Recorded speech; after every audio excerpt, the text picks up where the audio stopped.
Good morning, students. Today I shall teach you a chapter in English grammar, which is the first chapter of your books, and the title of the chapter is the sentence. So, I will tell you what does a sentence mean, what is its structure, subject, predicate. I will tell you everything about the sentence. So, just keep watching the screen. On the screen you can see the definitions and everything. So first you will just see the definitions and all the explanation, examples and everything. Then you will write it down in your grammar notebooks, English grammar notebooks. You will all have to write down the definition and examples of the sentence. Now, to begin with, the sentence definition. We will study the definition of the sentence. What is a sentence? How can we define a sentence? A systematically arranged group of words that makes complete sense and ends in a punctuation mark is termed as a sentence. Now, we all know, you all have studied it in the previous classes and you all are aware what a sentence is. It is a systematically arranged group of words. Now, any group of words will not be a sentence. A sentence, the group of words will be a sentence when it is systematically arranged. And the group of words that have been arranged, they give complete sense, make complete sense. Then it will be a sentence and it ends in a punctuation mark. So look at the examples. There are two examples. Indian people celebrate all festivals with great fervor.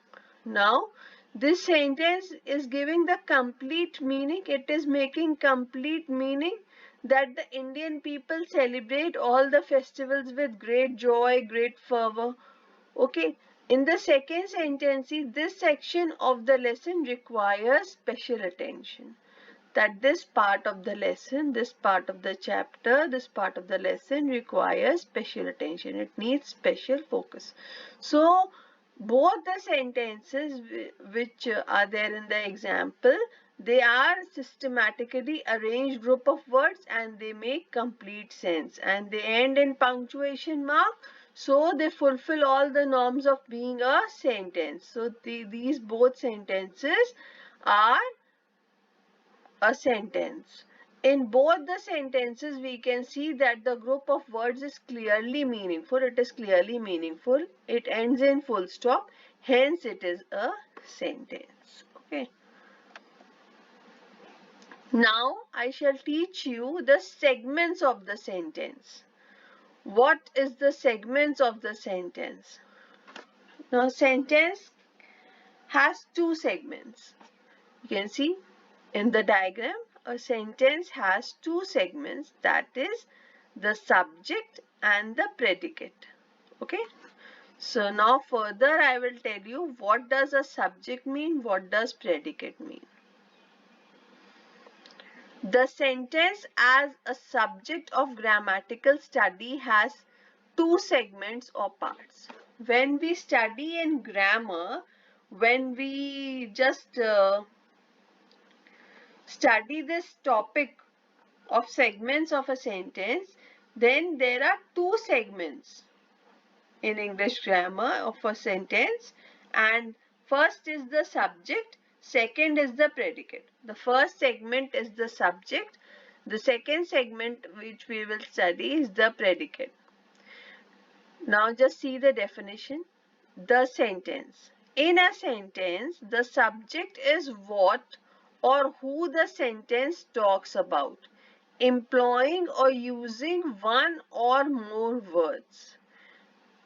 The person, the thing which we talk about, of whom we talk about in the sentence, of what we talk about in the sentence is the subject in a sentence. A word or a phrase in a sentence which describes or refers to the remaining part of the sentence is termed as the subject.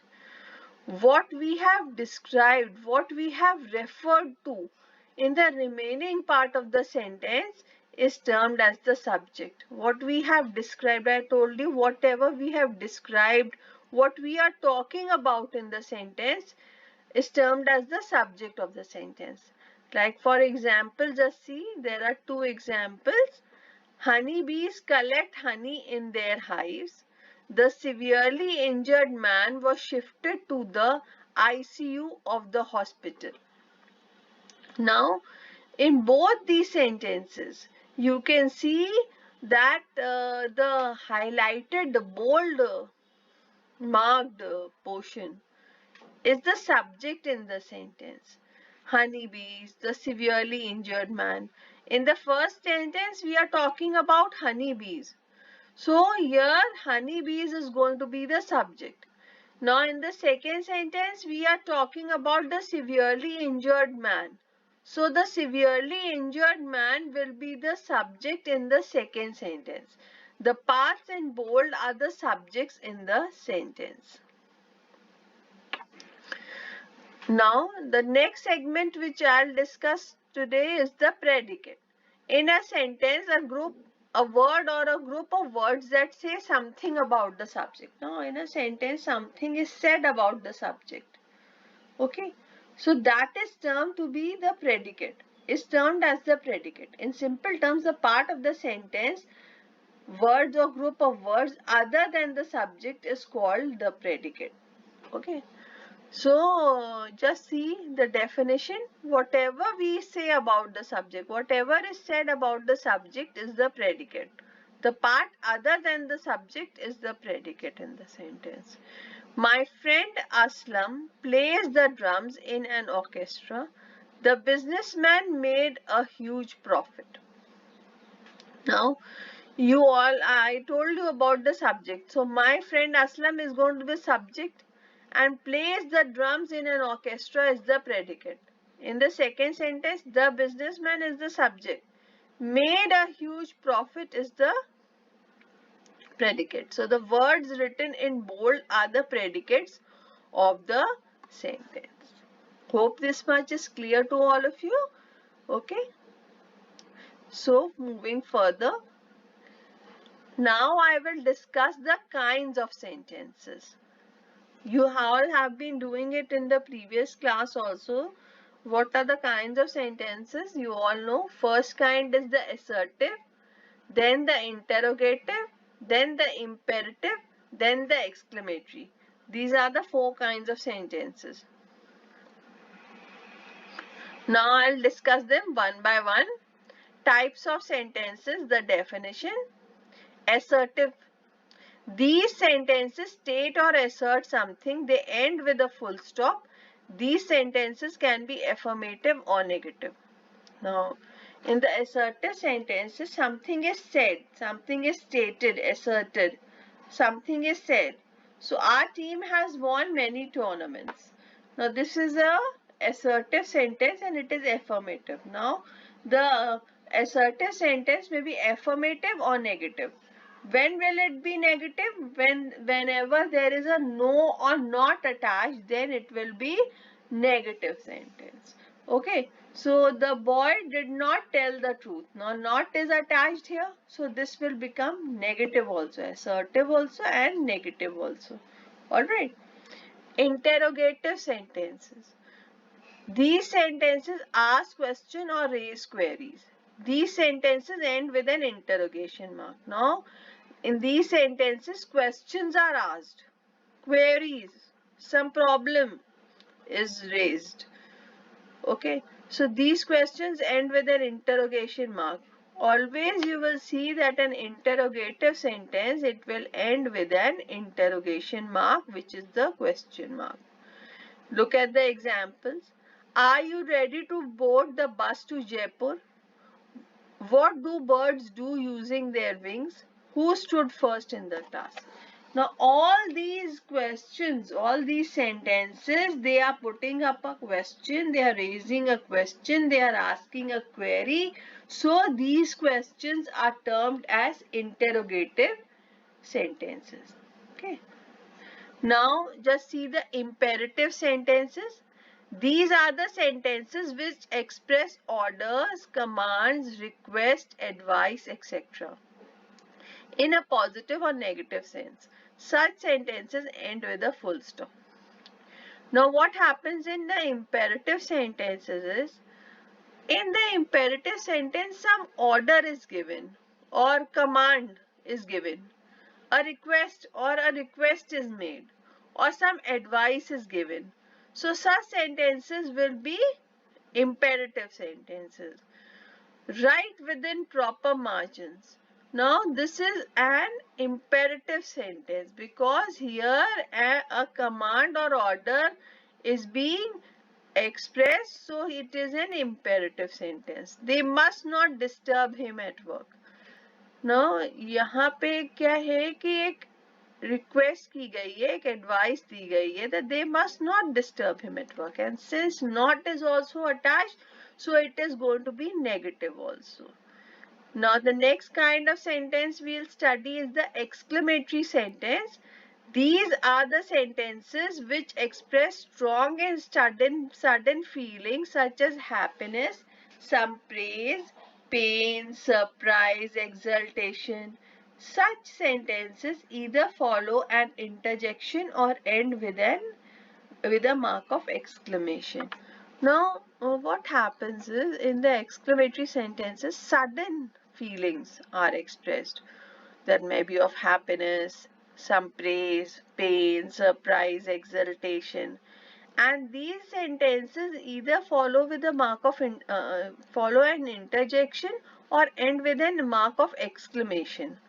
Okay, so here just look at the examples, it will be more clear. Heavens, this storm refuses to subside. Now here, this storm, ये आंधी रुकने का नाम नहीं ले रही, refuses to subside, heavens. So here, sudden feeling has been expressed.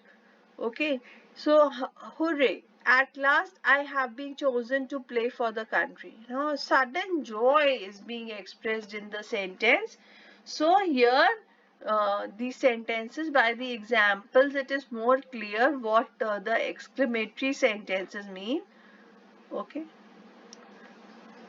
Next I shall teach you the components of a sentence. What are the components of a sentence? So the components of a sentence are words, phrases, clauses, and punctuation mark. Components of a sentence, let's see the definition. Words. A preset or specifically arranged group of letters that has an independent meaning is called a word. You all know what a word is. A word is constituted or made up of letters, a group of letters.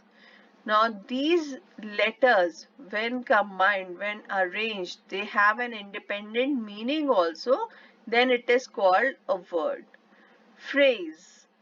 A group set combination of words which is a part of a sentence and conveys partial meaning or makes incomplete sense is called phrase. Now, a group set combination of words, it is a part of the sentence and it has partial meaning. It does not make complete sense. Incomplete sense it makes, so it is then a phrase. Like example, the helicopter landed on the helipad at noon. Now this is not making complete sense, on the helipad at noon. So this is a phrase. Now what is a clause? A group combination of words that is only a part of a sentence despite containing a subject and a finite verb of its own, just like a sentence, is called a clause. Now this is a group or combination of words that is a part of the sentence. It has a subject also, it has a finite verb of its own also, but just like the sentence, but it does not make complete sense. So that is a clause. Okay. My mother believes that I will fulfill her dreams. That I will fulfill her dreams is going to be the clause here. Okay. Punctuation marks. What are punctuation marks? By punctuation marks, we mean the symbols or marks used in written language to denote the natural or regular pauses occurring in speech. Now, by punctuation marks, we mean the symbols or marks. You all know comma, full stop, exclamation mark, question mark. These all are punctuation marks. And like for natural or regular pauses that occur in speech, these punctuation marks are used. So I hope this chapter, the sentence is clear to all of you.